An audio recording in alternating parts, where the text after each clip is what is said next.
ఇయాలి ప్రభుత్వ పాఠశాలలు అనాథ శరణాలయాలు కావు। ఈ ప్రభుత్వ పాఠశాలలు దేశ భవిష్యత్తుకు నిర్మాణం చేసే ఒక విద్యా వేదికలు। ఈ వేదికలను గౌరవించాల్సిన బాధ్యత, కాపాడాల్సిన బాధ్యత, పునరుద్ధరించాల్సిన బాధ్యత, అవసరమైన నిర్ణయాలు తీసుకోవాల్సిన బాధ్యత మన అందరి మీద ఉన్నది। ఈ పాఠశాలలు టీచర్ల కోసం కాదు, ఈ పాఠశాలలు రాజకీయ నాయకుల కోసం కాదు, ఈ పాఠశాలలు IAS IPS ల కోసం కాదు। ఈ పాఠశాలలు తండాలలో, గూడాలలో, మారుమూల పల్లెల్లో ఉన్న అత్యంత నిరుపేదలైన పేదల విద్యార్థుల కోసం ఈ పాఠశాలలు నిర్వహిస్తున్నాం. వాళ్ళ సంక్షేమం కోసమే ఈ ప్రభుత్వం నిర్ణయం తీసుకుంటుంది. వాళ్ళకు మేలు జరిగే ఏ విషయమైనా ఈ ప్రభుత్వం వెనుకడుగు వెయ్యకుండా సాహసోపేతమైన నిర్ణయాలు తీసుకుంటాం. నిన్న మొన్న మేము వరుసగా తెలంగాణ విద్యార్థులకు కిట్లు ఇవ్వాలని 9 వస్తువులు, వాళ్ళకి షూ కావచ్చు, వాళ్ళకి బట్టలు కావచ్చు, వాళ్ళ ట్రాక్ సూట్ కావచ్చు, వాళ్ళకి చదువుకు అవసరమైన అన్ని తినే భోజనాల ప్లేట్ల నుంచి ప్రతి ఒక్కటి నాణ్యమైనది ఇవ్వాలి అని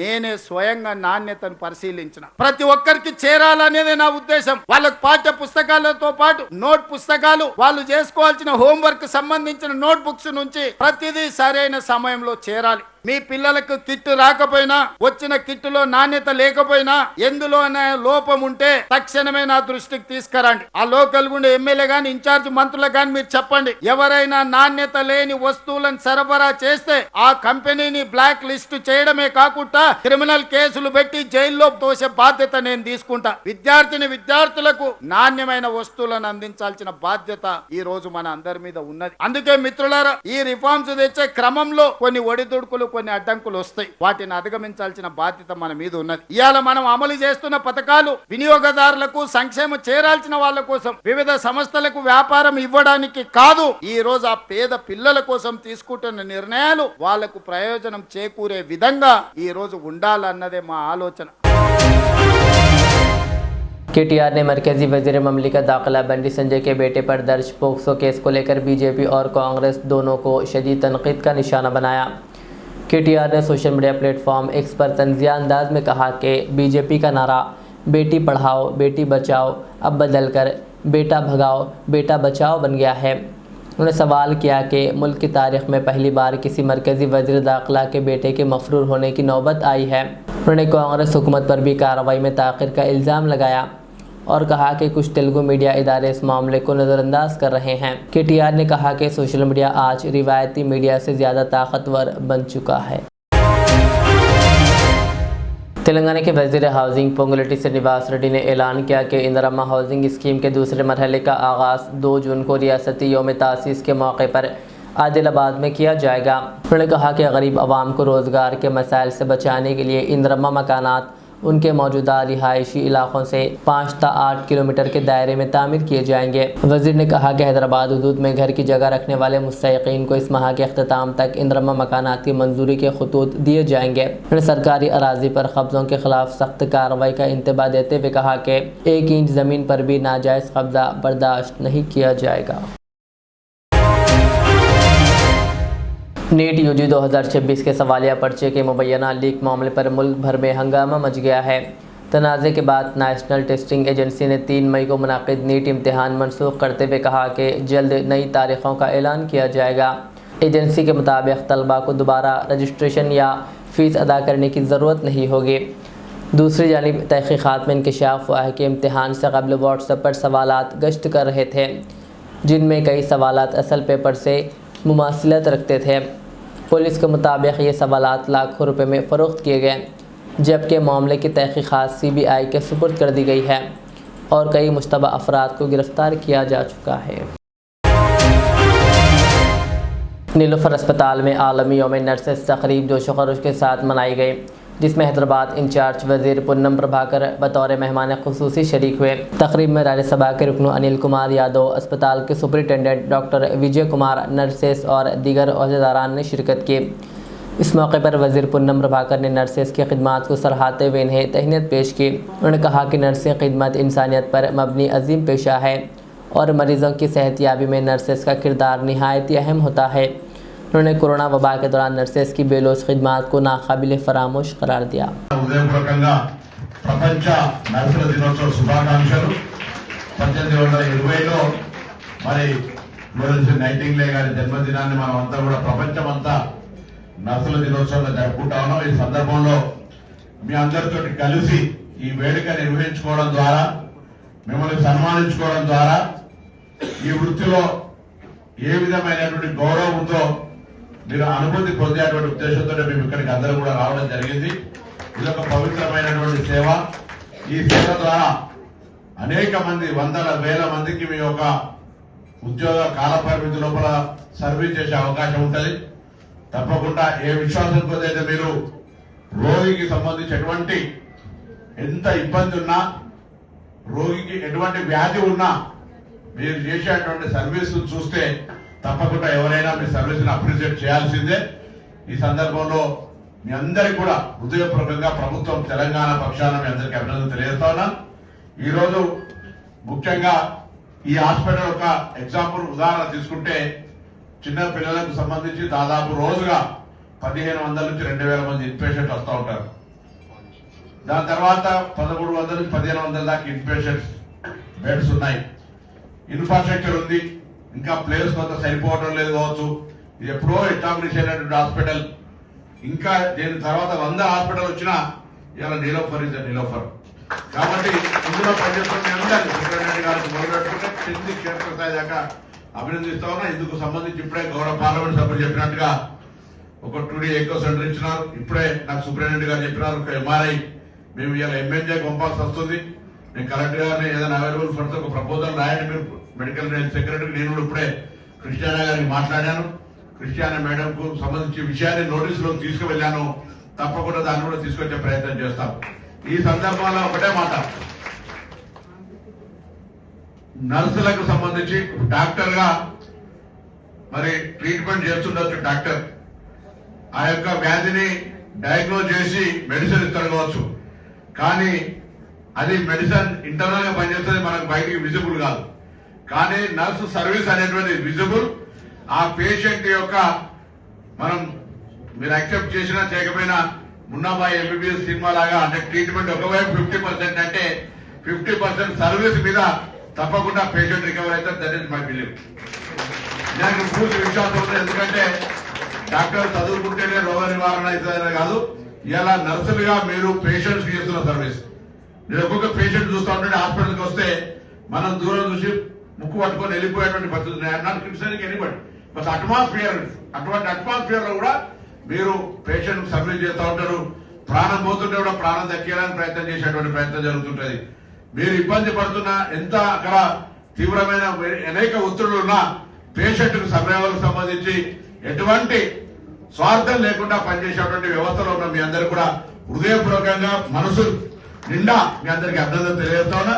అందుకే నిన్న DMHO గారు నేను ఎడ్యుకేషన్ వారోత్సవాల సందర్భంగా కలిసినప్పుడు మరొక ముచ్చట వచ్చి ఇట్లా రేపు నర్సింగ్ మా దామోదర్ రాజనరసింహ గారు సాయంత్రం నర్సులకు సంబంధించిన నియామకాలు ఇస్తా ఉన్నారు. మనం కూడా హాస్పిటల్ పోయి కొంతమంది నర్సులను సన్మానం చేస్తామని చెప్పగానే నీలోఫర్ హాస్పిటల్ కలెక్టర్ గారితో మాట్లాడి ప్రోగ్రాం తీసుకున్నాం.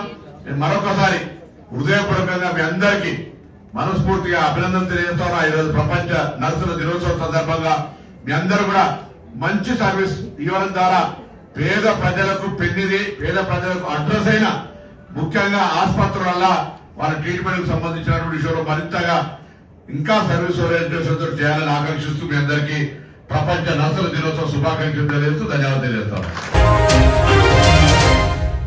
वज़ीर आला रेवंत रेड्डी ने कहा कि किसानों की हर दाना फसल हुकूमत खरीदेगी। खरीदारी मराकज़ पर किसानों को किसी किस्म की परेशानी ना होने देने की हिदायत दी गई है। रियासती वज़ीर जुपल्ली कृष्णा राव ने बताया कि धान खरीदारी अमल की मुसलसल निगरानी की जा रही है और मसाइल के फौरी हल के लिए खुसूसी इक़दामात किए गए हैं। तेलंगाना हज कमेटी के ज़रिए एहतमाम हज 2026 के सिलसिले में 17वें काफ़िले के 430 आज़िमीन हज हैदराबाद से सऊदी अरब के लिए रवाना हुए। अब तक तेलंगाना हज कमेटी के ज़रिए 7,256 आज़िमीन हज मुक़द्दस सफ़र के लिए रवाना हो चुके हैं। इस मौके पर वरंगल वेस्ट के कांग्रेस MLA राजेंद्र रेड्डी ने बतौर मेहमान ख़ुसूसी शिरकत की और बस को शमशाबाद एयरपोर्ट के लिए झंडी दिखाकर रवाना किया। इस तकरीब में हज कमेटी के chairman Syed Ghulam Afzal Biyabani Khusro Pasha, Waqf board chairman Syed Azmatullah Hussaini और हज कमेटी के दीगर अरकान भी मौजूद थे। अल्हम्दुलिल्लाह 17वां काफ़िला यहाँ से रवाना हुआ है। 7,000 से ज़ायद आज़मीन मक्के शरीफ पहुँच चुके हैं और अल्हम्दुलिल्लाह अब तक वहाँ उनकी रिहाइश भी बेहतर मिली है। वहाँ से भी किसी किस्म की कोई शिकायत नहीं है। इत्तलात के मुताबिक सेंट्रल हज कमेटी भी इंतजाम अच्छे की है और सऊदी गवर्नमेंट ने बहुत अच्छे इंतजाम किए हैं। अब तक कोई शिकायत वहाँ से भी मौसूल नहीं हुई और यहाँ भी अरकान हज कमेटी, वॉलंटियर्स और दीगर हमारा स्टाफ जो दूसरे डिपार्टमेंट से भी डिप्यूट होकर आया है, अच्छा इंतज़ाम कर रहे हैं। उम्मीद है कि और 5-6 फ्लाइट्स रह गए हैं, बेहतर से बेहतर हम इंतज़ाम करेंगे। हमारी खिदमत में किसी किस्म का कोई कसर हम बाकी नहीं रहेंगे। अभी हज कमेटी में मतलब आज यहाँ हज को गए हुए हैं, आज अभी तक कोई कंप्लेंट नहीं। हमारे मैं आपको वही बता रहा हूँ, सऊदी गवर्नमेंट भी बहुत अच्छा की है, सेंट्रल हज कमेटी, CGI अच्छा, अभी तक कोई शिकायत नहीं है और उम्मीद है अल्लाह की वजह से इंशाअल्लाह ताला आइंदा शिकायत भी नहीं मिलेगी। सब इसमें खवातीन कितने हैं, जेंट्स कितने? वो देख के बताना पड़ेगा। मैं హజ్ యాత్రకు వెళ్తున్నటువంటి సోదరిమణులందరికీ కూడా శుభాకాంక్షలు తెలియపరుస్తూ, మరి చాలా చక్కగా ఇంత పెద్ద ఎత్తున ఏర్పాటు చేసినటువంటి చైర్మన్ గారు కుసూర్ పాషా గారు మరియు ముఖ్యమంత్రి గారు దీని సెంట్రల్ గవర్నమెంట్ అత్యవసరంగా 10,000 పెంచినా దానిని రాష్ట్ర ప్రభుత్వం భరించే విధంగా ఏర్పాటు చేయటం మన ముఖ్యమంత్రి గారు ఇక్కడ సకల సౌకర్యాలు ఏర్పాటు చేసి, ఎందుకంటే పవిత్రమైనటువంటి దీక్ష, ఈ దీక్ష తీసుకొని జీవితంలో హజ్జు పోయి రావాలి అనే ఒక కోరికని దాన్ని ఫుల్ఫిల్ చేసుకొని రావటం, ఆ పుణ్యకాలంలో ఆ సమయంలో కనీసం దోమ కాదు కదా ఈగను కూడా ముట్టుకోకుండా ఉండేటువంటి నిష్టగా చేస్తున్నటువంటి హజ్ యాత్రకు మరోసారి శుభాకాంక్షలు తెలియపరుస్తున్నా. మరి అందరూ కూడా ఆరోగ్యాలు సుఖ సంతోషాలతోటి ఉండాలని చెప్పి హజ్ యాత్రలో భగవంతు అల్లాని కోరుకొని రావాలని చెప్పి మనం చేస్తాం.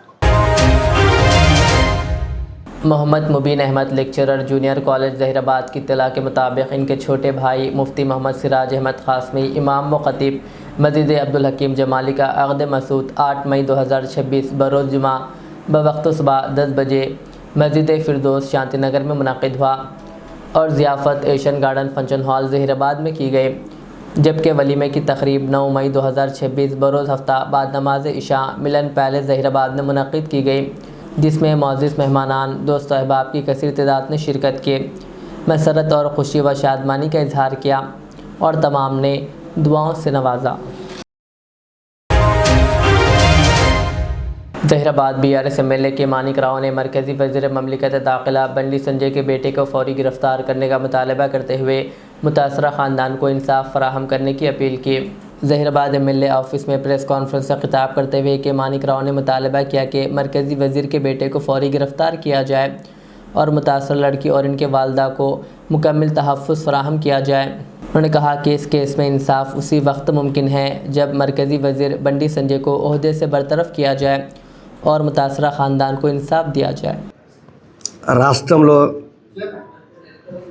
జరుగుతున్నటువంటి అత్యాచారాలు, అదేవిధంగా అరాచకాలు,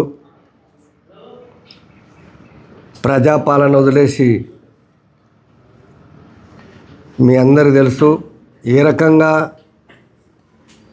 తెలంగాణ రాష్ట్రం కానీ మన జిల్లాలలో కానీ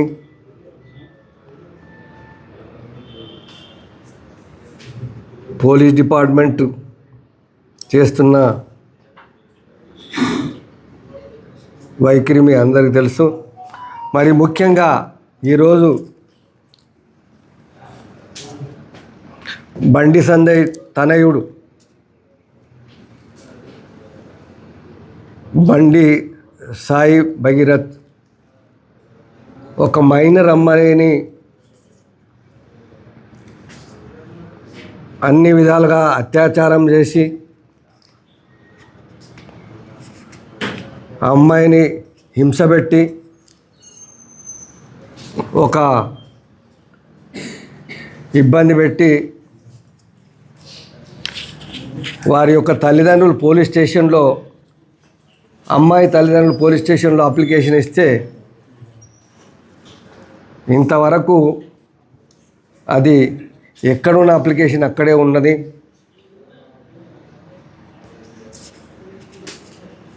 మరి బండి సంజయ్ కేంద్ర హోంశాఖ మంత్రి కాబట్టి మరి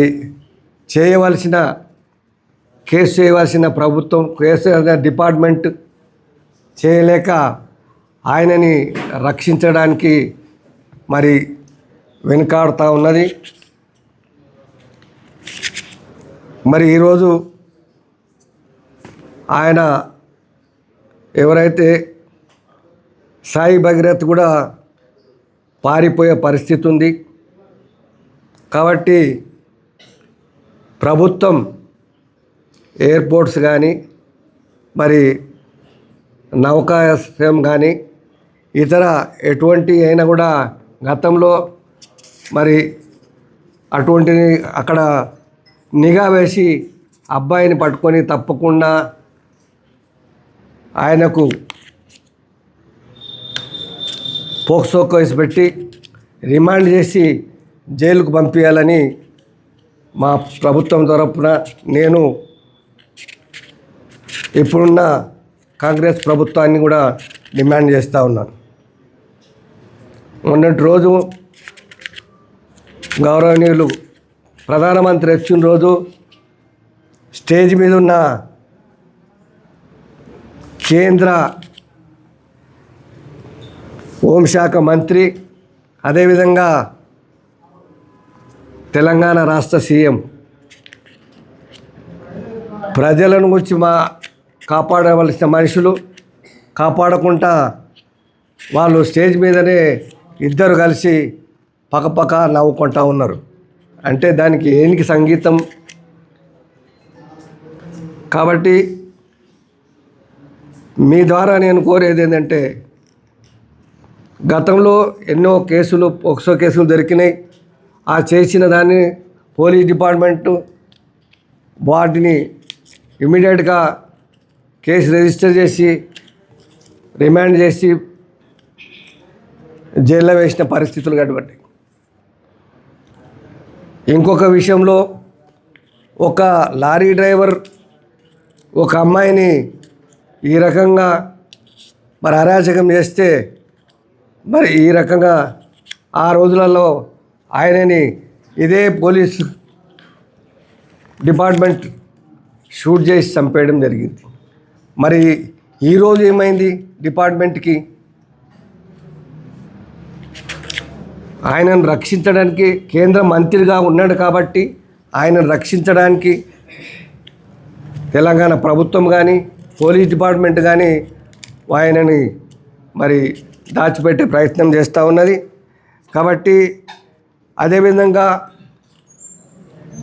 ఆ రకంగా బండి సంజయ్ని ఏదైతే ప్రభుత్వంలో ఉన్నాడు కాబట్టి, కేంద్ర ప్రభుత్వం ఉన్నాడు కాబట్టి ఈ కేసుని ముందుకు జరగనీయకుండా చూస్తాడు కాబట్టి ఆయనని మంత్రి పదవి నుంచి బర్తరఫ్ చేసి ఈ కేసును ముందుకు తీసుకుపోవాలని నేను డిమాండ్ చేస్తూ ఉన్నాను. అదేవిధంగా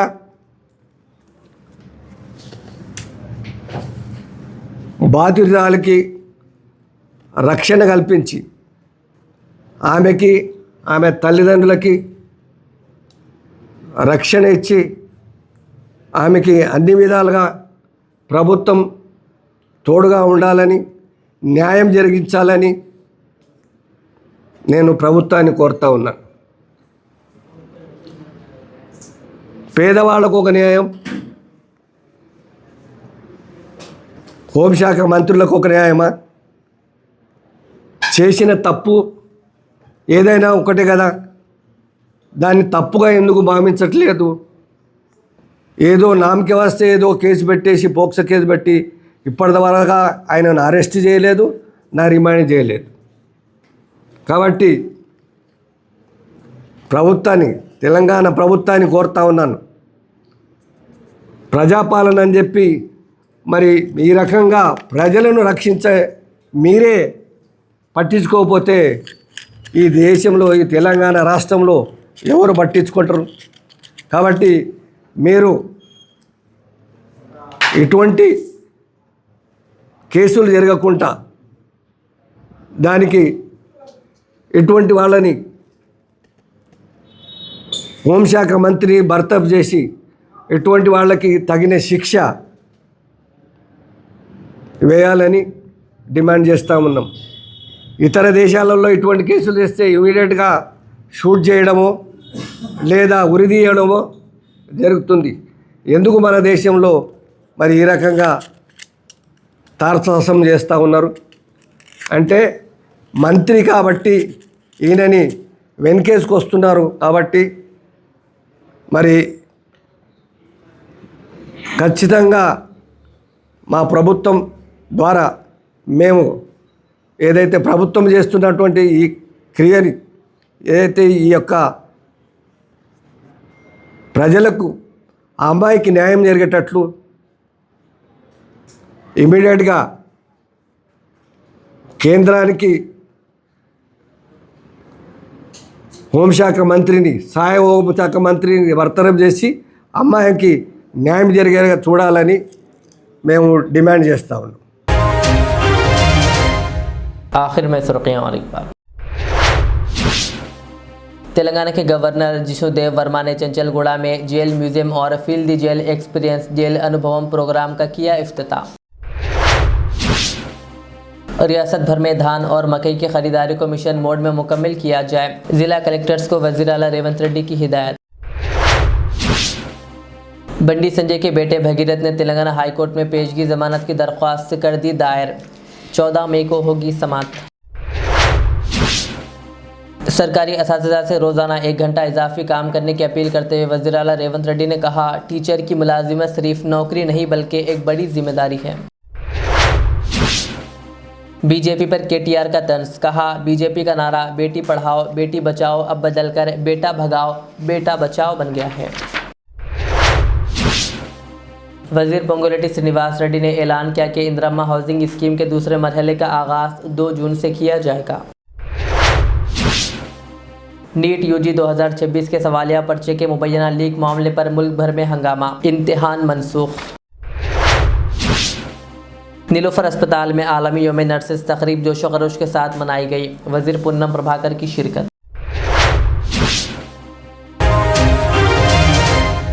ये थी आज के दिन भर की हमारी खबरें। मुझे इजाज़त दीजिए। हमारे चैनल को यूट्यूब पर सब्सक्राइब, फेसबुक पर लाइक शेयर ज़रूर करें। अल्लाह हाफ़िज़। रियाज इस्लामिक स्कूल तालीमी मैदान में एक नया इनकलाब, इस्लामिक और मॉडर्न एजुकेशन की अजीम दरसगाह। 23 साल तजुर्बे के बाद तलबा और तालिबात के लिए रियाज इस्लामिक स्कूल पेश करता है हिफ्ज़ कुरान, नाज़िरा कुरान, क़ायदे के अलावा नर्सरी ता 10वीं जमात तक की तालीम का बेहतरीन नज़्म। बच्चों के लिए हॉस्टल की सहूलत, मुस्तहिक़ तलबा के लिए खुसूसी रियायत, तलबा और तालिबात के लिए अलहदा क्लासेस के माकूल नज़्म, खुसूसी computer classes, hardware and software training, बच्चों में तहरीर और तकरीरी सलाहियतों को उजागर करने के लिए हफ्तावारी प्रोग्राम, काबिल और मुशफ़िक़ असातिज़ा इकराम की निगरानी में बेहतरीन तालीम नज़्म। सुबह 8 बजे तक शाम 4:30 बजे दाखिले जारी हैं, उजलत कीजिए। Riyaz Islamic school, opposite lane, new SR petrol pump, Vattepally, Hyderabad.